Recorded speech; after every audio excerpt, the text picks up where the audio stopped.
उत्तर भारत को कलबल करुछि तुषारपात। हिमाचल प्रदेश जम्मू काश्मीर रे भयंकर बरफपात रे जनजीवन सांघातिक भाव में प्रभावित होइछि। तुषारपात रे बंद होइछि 600 रु अधिक रास्ता। मनाली मसूरी और गुलमार्ग भली पर्यटन स्थली रे बहुत संख्यार पर्यटक फसी रहिछन्ति। बरफ रे घोड़े होई जाइछि रास्ता घाट। अचलावस्था स्थिति भितरे भयंकर ट्राफिक जाम पर्यटकों को आहुरी हिनस्ता करिछि। एमिति ट्राफिक जाम हेउछि जे किलोमीटर रास्ता पार हेबाकू लोकमानकू घंटा घंटा समय लागि जाउछि।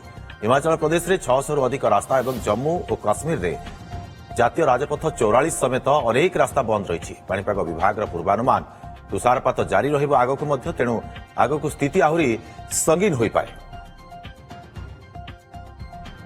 तेज संपर्क में अधिक आलोचना करबा विश्वजित साहू पाणीपाग विशेषज्ञ आम सहित जोड़ी होती। शीत साहू आपको स्वागत करुच्ची आलोचना को। शीत साहू वर्तमान समय जो भाव में उत्तर भारत में तुषारपात देखा मिलूँ कलबल करुच्ची समस्त को साधारण जनता कथा कहतु कि जो पर्यटक मैंने सेठारे खुशी मनैवाई जाइछन्ति सेमानकु मध्य कलबल करुच्ची कारण घंटा घंटा ट्राफिक जाम रो स्थिति सेमानकु सामना करने को पड़ुछि। तबे तुषारपात एमिति हठात अधिक मात्रा रे काहेकि?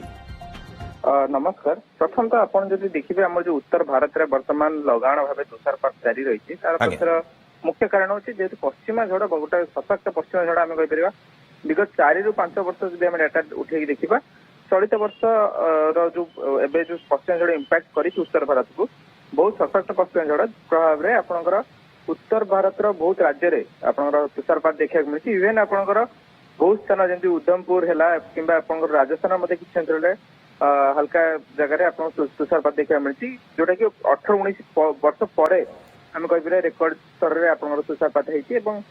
केवल आप जम्मू काश्मीर एवं जो उत्तराखंड हिमाचल प्रदेश कथा देखिए सेठी तुषारपात जो सेंटीमीटर आम मपा जाए आप देखिए वर्षार परिमाण मिलीमीटर एवं जो तुषारपात परिमाण सेंटीमीटर मपा जाए 120 सेंटीमीटर आप तुषारपात होती जोटा कि आम कह कि बहुत बड़ अमाउंट स्नोफॉल एक्टिविटी जहाँ प्रभाव में आप यातायात बहुत परिमाण बाधा प्राप्त होती। आगुरी जब आप देखिए 20 तारीख रु एने आईएमडी एवं विभिन्न आप जो टूरिज्म सेक्टर रु एडवाइजरी जारी करा कि 23 तारीख रु 25 तारीख भितर आप गोटे पश्चिमा झड़ इंपैक्ट करें उत्तर भारत को जहाँ प्रभाव में यही सब इंपैक्ट देखा मिल पारे से समान रूप जो एडवाइजरी प्रदान कर अनुसार ही आप तुषारपात देखा मिली।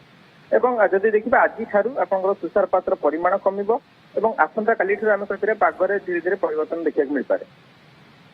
तो साहू आपण कहवा कथा होची आगामी 48 रु 72 घंटा भितर निश्चित भाव में कमिबो ये पाणीपाग विभाग आकलन निश्चित रूप आज ही आम कहीपर आम जब देखिए गत काली तुषारपात परिमाण पहर दिन कम था आज धीरे धीरे कमी जीव किंतु आसंता काली बेलू आम कहीपर साहू अनेक स्थान में आम देखुचे 0 डिग्री तलकू खसी आसुची तापमात्रा तो से स्थान में टिके ये तापमात्रा वृद्धि पाइबो निश्चित आप तापमात्रा संगे आम कहीपर तुषारपात डायरेक्ट इंपैक्ट आप देखिए तापमात्रा से जगह आप ठंडा को आहरी वृद्धि कराए कि देखिए जो तुषारपात हुए जोटा आम कहते कि बरफ पड़े जोटा कहते से जो पश्चिमा झड़ कौन वेदर एक्टिविटी है जमीक कि आप वर्षा है आम लघुचाप है उपकूल बेल्ट कि बंगोपसागर वर्षा हुए से भाव जो पश्चिमा झड़ उत्तर भारत को अंचल को इंपैक्ट करे से अंचल से जो जलीय बिंदु रही सी पानी आकार न बरफ आकार पड़ था जोटा कि हम तुषारपात कही तेज आम कह जेहतु पश्चिमा झड़ टी आगू मुवमेंट करगला आगामी 24 घंटा कि 48 घंटा भितर पाग मुख्यतः क्लीयर हो हाँ टी आप जो रोड क्लीयरेंस और बाकी समस्त जो गमनागमन आहरी समय लगिपारे आम कहीपर। तेज जो पर्यटक मैंने जाइछन्ति अनेक पर्यटक उत्तर भारत को बुलिबा को जाइथांती मनाली कथा कहतु जम्मू काश्मीर सबु स्थान को बुलिबा को जाइथांती खुशी मनाइथांती सेमानक पई ये समय कौन आपण वार्ता प्रदान करबा को चाहिबे परामर्श कौन रहिबो आपनकर?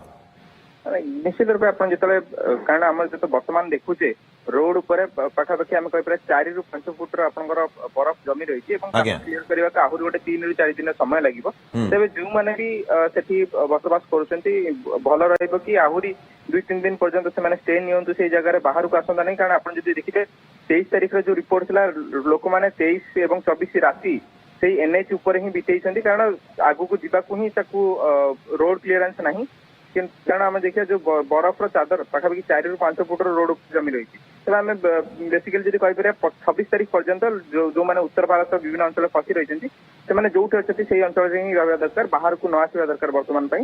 କିନ୍ତୁ 26 ପରେ ଯେତେବେଳେ ପାଗ ଧୀରେ ଧୀରେ କ୍ଲିୟର ହବ ତାପରେ ଆମେ କହିପାରିବା କି ଧୀରେ ଧୀରେ ନିଶ୍ଚିତ ଭାବରେ ଯେଉଁ ପର୍ଯ୍ୟଟକ ମାନେ ଯାଇଛନ୍ତି ସେମାନେ ମଧ୍ୟ ନିଜେ ଟିକେ ସଚେତନ ହେବାର ଆବଶ୍ୟକତା ରହୁଛି ବର୍ତ୍ତମାନ ସମୟରେ। ବହୁତ ବହୁତ ଧନ୍ୟବାଦ ଆପଣଙ୍କୁ ତମାମ ସୂଚନା ଏବଂ ଆଲୋଚନା ପାଇଁ। ଆମ ସହିତ ପାଣିପାଗ ବିଶେଷଜ୍ଞ ବିଶ୍ୱଜିତ ସାହୁ ଯୋଡ଼ି ହୋଇଥିଲେ ଏବଂ ଅଧିକ ଆଲୋଚନା କରୁଥିଲେ।